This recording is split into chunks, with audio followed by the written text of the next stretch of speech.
Boa tarde a todas e a todos. Meu nome é Jomara, né? Sou nutricionista lá da SEASO, estou como coordenadora de nutrição. É sempre bom poder falar um pouco mais sobre o Programa Municipal de Alimentação Escolar e eu espero poder contribuir com vocês um pouquinho mais nessa tarde.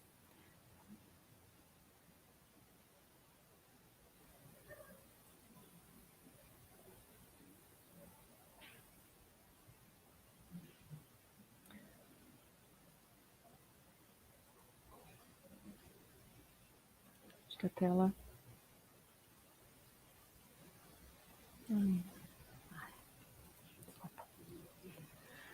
Bom, então o tema, né, que foi pedido aqui para eu falar com vocês são os cardápios da alimentação escolar.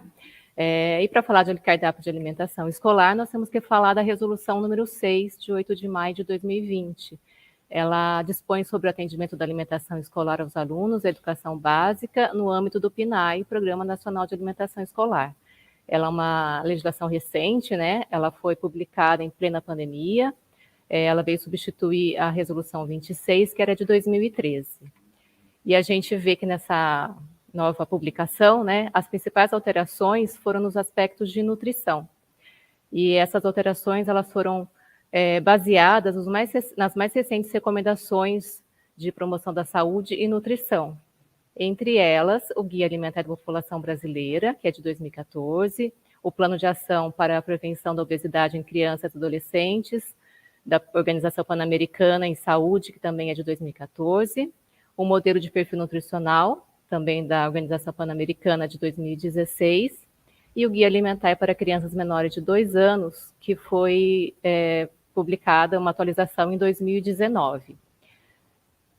Mais especificamente sobre os guias alimentares, né, o da população brasileira e o para crianças menores de 2 anos, eles são documentos oficiais do governo brasileiro, eles são facilmente acessíveis, né, para fazer download na internet, vale a pena a leitura, tem um palavreado fácil, né, acessível, tem exemplos práticos de cardápios, de combinações, eles apresentam os princípios de recomendação para uma alimentação saudável e adequada, e eles servem de referência para políticas públicas, inclusive o PNAE. Então, essa nova resolução teve como meta, né, usar termos que são usados nesses guias. E essas alterações elas foram baseadas nas evidências científicas disponíveis sobre os impactos do processamento dos alimentos na saúde da população. Hoje já está bem divulgado, acredito, né, que a grande maioria já ouviu falar de termos como alimentos in natura, alimentos minimamente processados, alimentos ultraprocessados e ingredientes culinários. Então, esses termos estão sendo amplamente divulgados, né, para a gente entender um pouquinho melhor o que significa tudo isso. O alimento in natura é a forma que ele é retirado da natureza, né, a fruta, o legume, não teve nenhuma alteração. O minimamente processado são aqueles que passaram por algum processo apenas de limpeza, de moagem, para facilitar o consumo. Não teve nenhum processamento maior, não teve adição de nenhum outro ingrediente. Ele também está na sua forma original lá da natureza. Os processados, eles passam por um processo, né, na indústria, com adição normalmente de sal, de açúcar, que aumenta a sua durabilidade.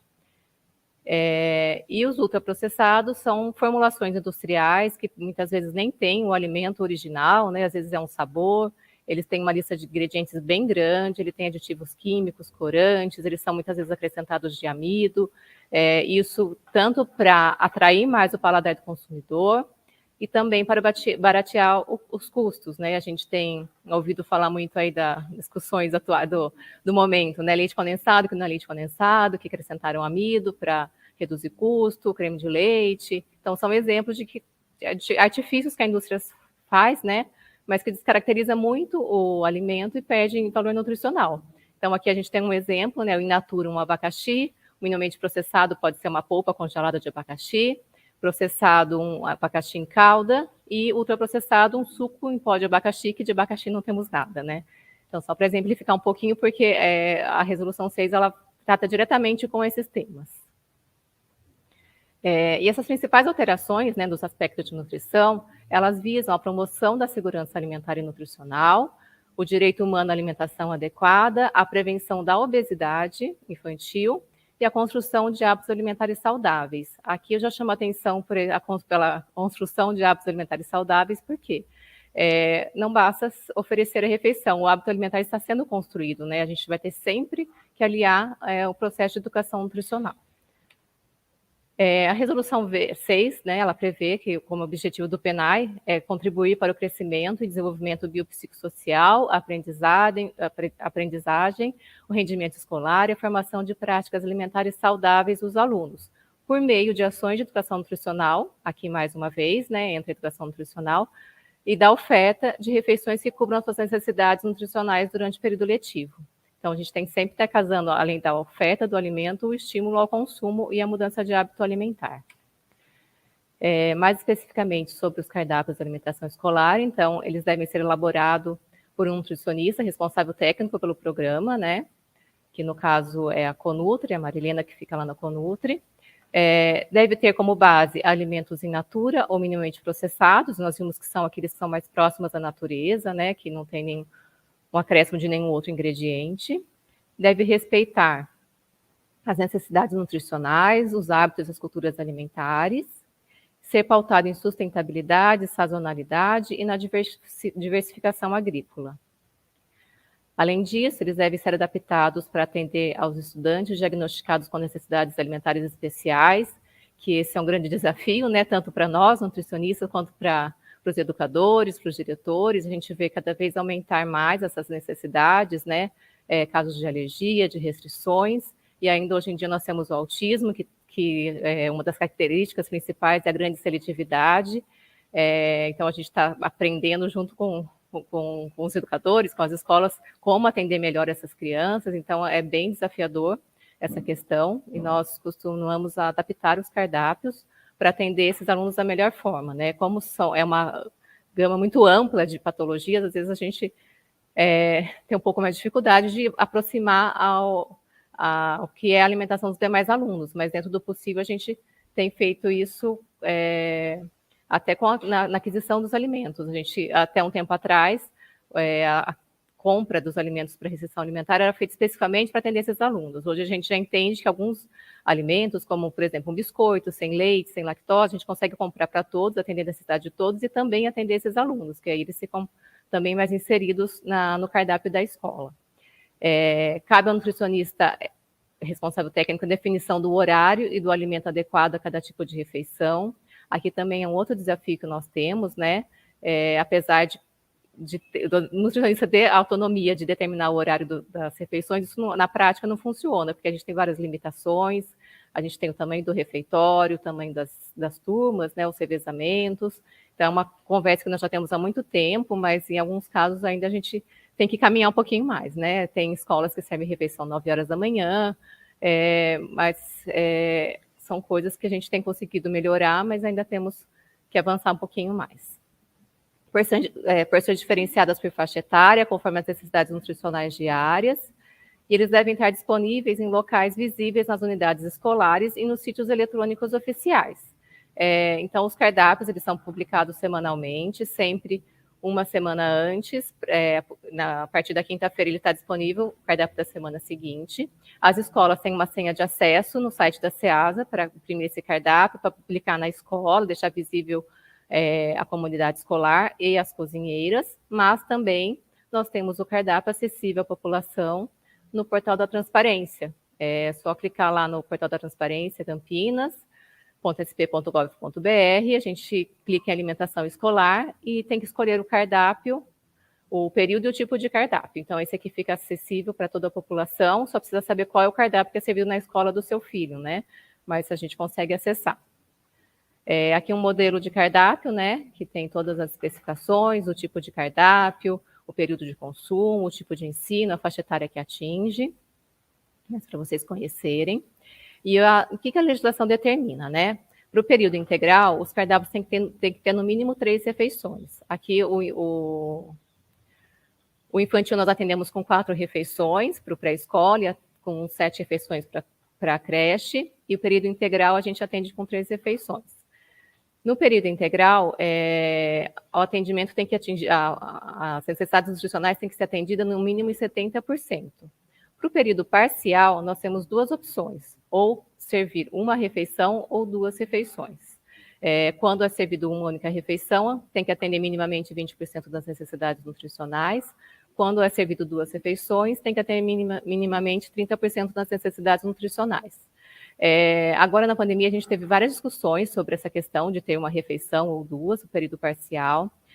O secretário de Educação, durante a pandemia, recomendou que as escolas adotassem o cardápio de duas refeições, pensando nas dificuldades que nós passamos, né, de dificuldade de acesso ao alimento, da redução do poder aquisitivo. Então, foi uma forma de dar um suporte maior a essas crianças. Mas, assim, na prática, a gente tem que avaliar que em alguns momentos, o cardápio de duas refeições pode não ser a melhor opção. Cada escola tem que analisar a sua realidade, né?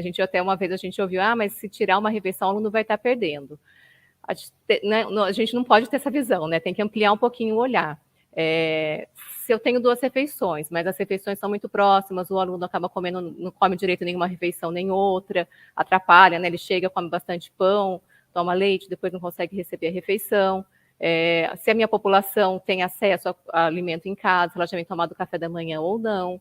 Então, às vezes, dependendo da comunidade escolar, daquela escola, a uma refeição ela é melhor aproveitada do que duas. Então, é sempre fazer essa análise crítica, né, de todos os contextos, né? Então, aqui, quando foi falado, que a Júlia falou que o diretor tem autonomia para escolher qual tipo de cardápio, no caso do ensino infantil, seria a questão de uma ou duas refeições, né?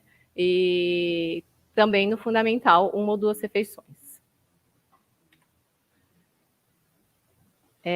Aqui nós vamos falar das aquisições obrigatórias, né? Então, a gente viu que o governo federal repassa as verbas, que são para compras exclusivas para alimentos, que é feito lá pela Secretaria de Educação. E o que a resolução determina? Que dessa compra total, 70%, mínimo 75%, seja de alimentos in natura ou minimamente processados. Então, a gente vê aqui que ele direciona para uma qualidade melhor, né, dos alimentos que estão sendo adquiridos. No máximo 20% pode ser comprado em produtos processados e ultraprocessados, e no máximo 5% em ingredientes culinários processados, né, que aí é sal, óleo, né, que vai dar o complemento à alimentação.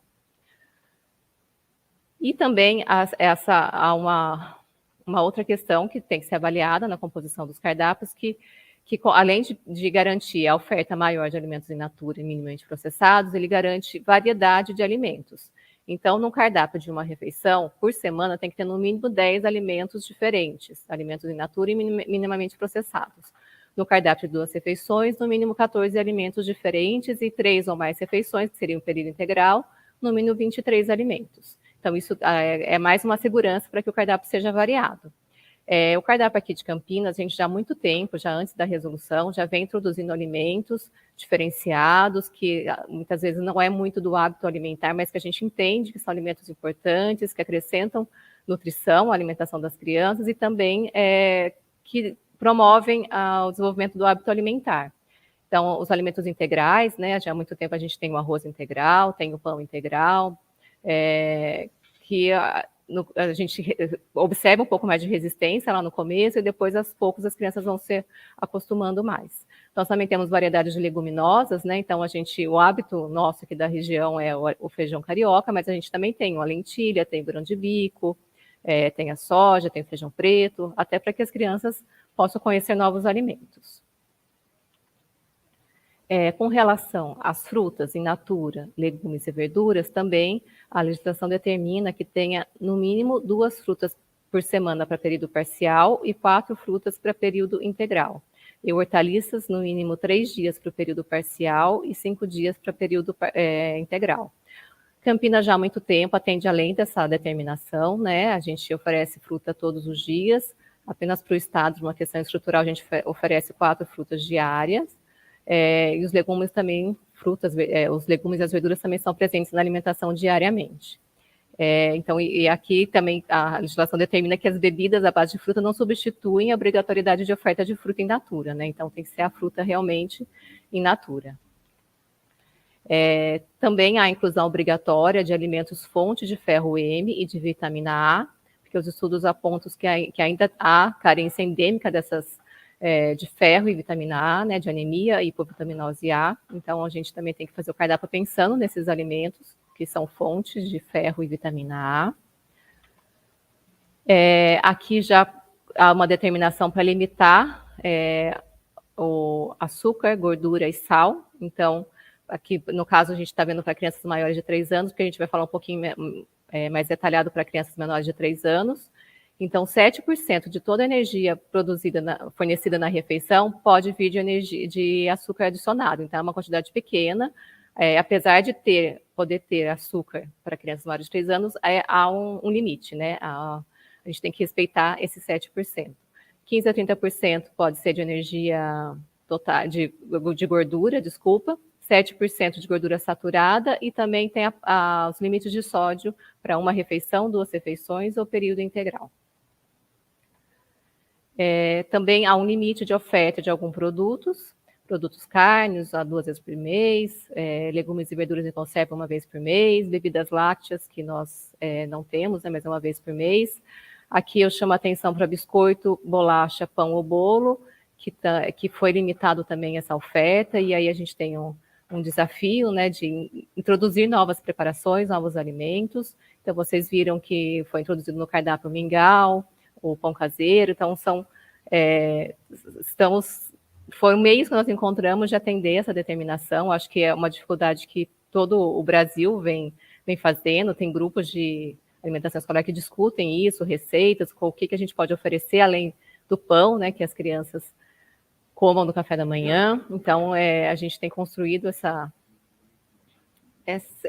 novas variedades, né, para o café da manhã. Doce há uma limitação de 1 vez por mês, preparações regionais, que aqui em São Paulo a gente não tem tanto, né, mas muitas delas são doce, são 2 vezes por mês para período parcial e 2 vezes na semana para período parcial e 1 vez por semana no período integral. E a margarina e o creme vegetal também teve uma limitação. Então, por isso que também nós introduzimos a manteiga no cardápio da alimentação escolar. Das aquisições proibidas, então aqui a gente entra já no ultraprocessados, né, que é a gordura trans, que já foi muito discutida há um tempo atrás. Hoje em dia, muitas pessoas já procuram alimentos livres de gordura trans, e Campinas já há muito tempo já não compra, né, no processo licitatório já coloca essa especificação que o alimento não deve ter a gordura trans. E ultraprocessados em geral, os principais, que a gente já também não compra, mas refrigerantes, sucos, balas, mas eu queria chamar a atenção aqui da gelatina, porque às vezes a gente ainda recebe solicitação de gelatina. Eu falo que a gelatina é o falso saudável, né? A gente tem aquela ainda ilusão de que a gelatina vai acrescentar algo de nutrição para a criança, mas na verdade ela tem muito açúcar e muita corante, e ela está como um dos alimentos proibidos de aquisição pelo FNDE. E aqui a gente vai falar um pouquinho mais especificamente da creche, né, que há um item específico para essa faixa etária, que é proibido a oferta de alimentos ultraprocessados e adição de açúcar, mel, adoçante nas preparações culinárias e bebidas para as crianças até 3 anos de idade. Então, esse aqui, apesar de ter sido uma novidade na Resolução 6, Campinas já antes disso já vinha fazendo essa redução. Nós iniciamos como um projeto piloto, até por uma solicitação de pais, de alunos mesmo, de que questionando a oferta de açúcar para essas crianças. O Guia Alimentar da População Brasileira já indicava que não deveria ser ofertado o açúcar para a criança nessa faixa etária, então nós já começamos antes disso e vínhamos vindo num processo já antes da pandemia. E por que esse olhar especial, né, para essa primeira infância, para a faixa etária da creche? Os estudos mostram que o comportamento alimentar humano é formado por meio de aprendizagem adquirida pelas experiências nos primeiros anos de vida. E aí, então, além disso, né, o bebê nasce com gosto nato para o doce. E a exposição precoce aumenta o interesse pelo sabor. Então, assim, quanto mais a gente conseguir proteger essa criança nessa primeira fase da vida, mais chances de sucesso alimentar nós vamos ter no futuro, né? E quais são os riscos disso não ser feito, né? Da gente continuar oferecendo, permitindo que a criança tenha acesso ao açúcar precocemente, a ultraprocessados. Problemas na adolescência e na vida adulta, a tendência é preferir os alimentos da maneira como eles foram apresentados inicialmente, né? Então, vai ser mais difícil depois a gente desenvolver o hábito alimentar dessa criança. E o excesso de peso e desenvolvimento de doenças crônicas não transmissíveis. A gente fala às vezes, mas quando era criança eu comia açúcar e nada aconteceu. A gente tem muito aquela coisa do afeto, de que o açúcar acolhe, de que é mais gostoso, mas isso é muito o olhar do adulto, né? A criança está em construção do seu hábito alimentar. E também a gente tem que entender que os tempos são outros, né? A gente aqui fala das doenças crônicas não transmissíveis. A gente não via crianças como nós vemos hoje em dia, com pressão alta, com diabetes, com colesterol alto. Então, a gente tem que se abrir um pouco mais para a realidade atual, né? A obesidade é um problema mundial de saúde, né? Tem vários estudos apontando isso. Foi a prevalência de crianças menores de 5 anos atendidas pelo SUS é de 19% de sobrepeso, 15% de excesso de peso e quase 7% de obesidade. Então, são números bem altos. Isso foi dos motivos da mudança da legislação. E tem um estudo que mostra que criança com obesidade, aos 2 anos, ela tem 75% de chance de ser obesa aos 35. Então, é uma questão bem séria, né, essa primeira infância. Por isso, todo esse cuidado que a legislação tem, nós estamos tendo com essas crianças. E a obesidade infantil não é só questão física, né, só a obesidade em si, são todas as doenças que estão envolvidas com ela. Então, desde pressão arterial, asma, artrites, doenças coronarianas, mas também tem a dificuldade de socialização, disfunções emocionais. Então, são vários fatores que envolvem a questão da obesidade, que a gente tem que ficar atento. Falando aqui da primeira infância e até na prevenção da obesidade, a Júlia já falou um pouquinho do aleitamento materno, né? A Vera falou ontem também, muito bem. Então, assim, o aleitamento materno é proteção para a criança, para a mãe, confere menor risco de excesso de peso, obesidade e diabetes, redução da mortalidade infantil, menor frequência de maloclusão dentária, maior inteligência, economia doméstica, né, para que os pais não precisam comprar o leite para a criança, a recomendação que seja exclusiva até o 6º mês de vida e depois complementar.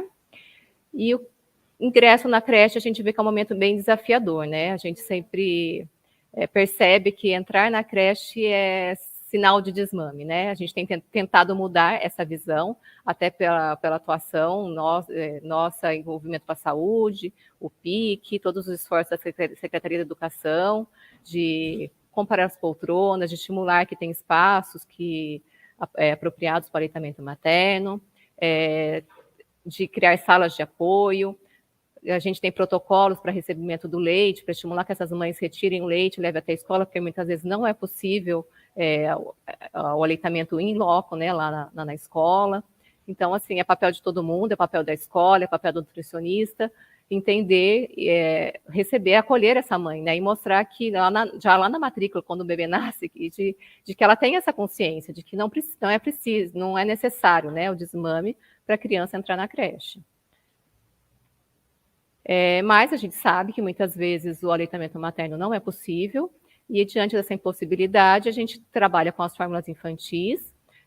Já há muitos anos, Campinas tem a fórmula infantil para atender essas crianças. Os estudos apontam que o leite de vaca não é o melhor alimento nessa faixa etária. Então, a fórmula infantil é um leite de vaca modificado.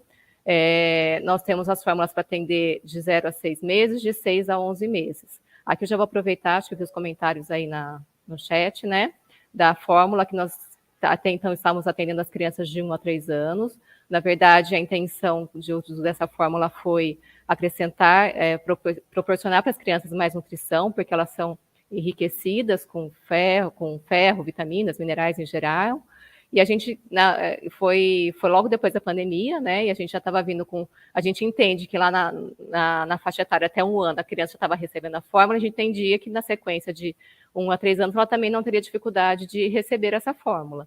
Mas a gente foi acometido pela pandemia e todo mundo percebeu, né, que os hábitos alimentares foram bem alterados e a dificuldade de aceitação, não é só com leite, é em geral das crianças, a dificuldade de comer a comida de verdade.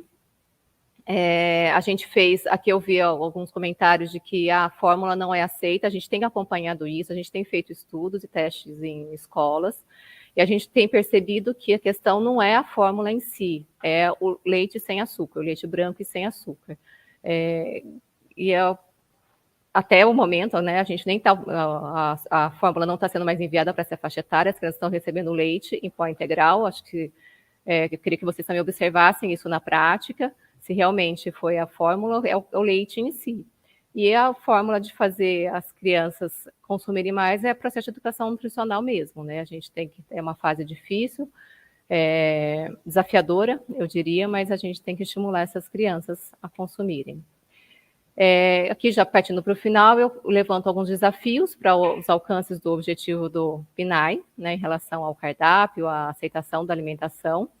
Então, um dos desafios é a aquisição de alimentos, mas a gente compra por processo licitatório, que é desafiador sim, mas hoje em dia o desafio é mais em questão em adequação da indústria alimentícia, apesar de grande maioria dos alimentos serem in natura e minimamente processados, a gente não tem como abrir mão dos alimentos processados, até pela praticidade, pela variedade, e a indústria está tendo que se adequar, né, aos novos tempos, não só pela alimentação escolar, mas em geral a população está mais, tem maior conhecimento, está cobrando mais qualidade nos alimentos, a indústria está mudando os rótulos, tem a parte de que está restringindo a quantidade de açúcar e sal nos alimentos.